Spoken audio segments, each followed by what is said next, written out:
Hi, my name is Bryce, Esports Law Blum. My name is Crone. Hey everybody, it's Frodan. I'm Riot Mort, design director on TFT, and we're finally here at the third big championship, the Reckoning Championship. And I'm excited to be back and bring you some more action.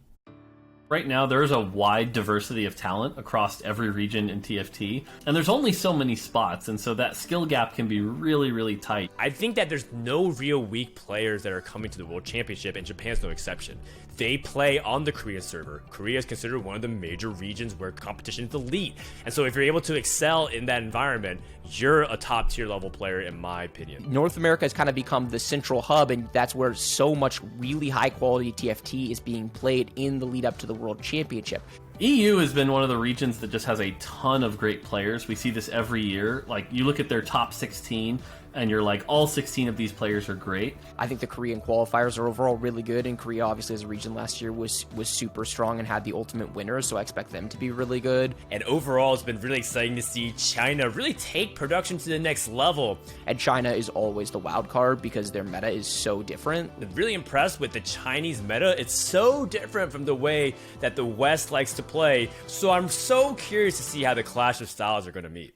The styles between the regions can vary on a region-by-region basis, but also on a player-by-player basis. Any player that comes out of China is already a high-quality player, just due to the sheer volume. So Wanzi's already qualified for 2 World Championships. The fact that he can qualify for 3 is just unheard of. Really excited to see Delicious Milk be a part of a World Championship because he's been known as, one of the greats, if not the greatest, at least in earlier sets of North American TFT. Milk is the kind of person that he'll find 1 or 2 comps that are really, really strong and just use those a lot. There is no doubt that when he's playing at his best, he is among, if not the very best player in North America. But will that Milk show up? Only time is going to tell.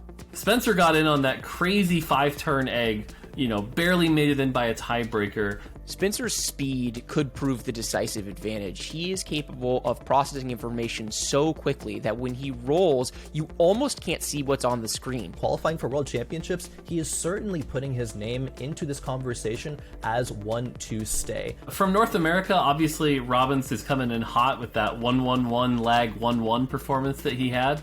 I think it's entirely possible that when we look back on the history of TFT, the feat that Robin just achieved will never be matched. That's never before been done. We might never ever see that again.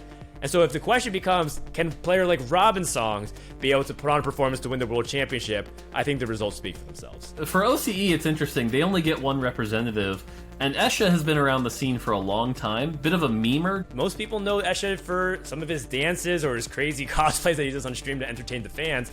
But when it came down to it, this man really busted out all the chops in order to qualify. He's a funny person, a great player, things that if you can bring that to a world stage and cement yourself as one of the best, that is even better, and all the more reason why I'm excited to see Esha at this event. Any one of these players are very high skilled and could win this championship.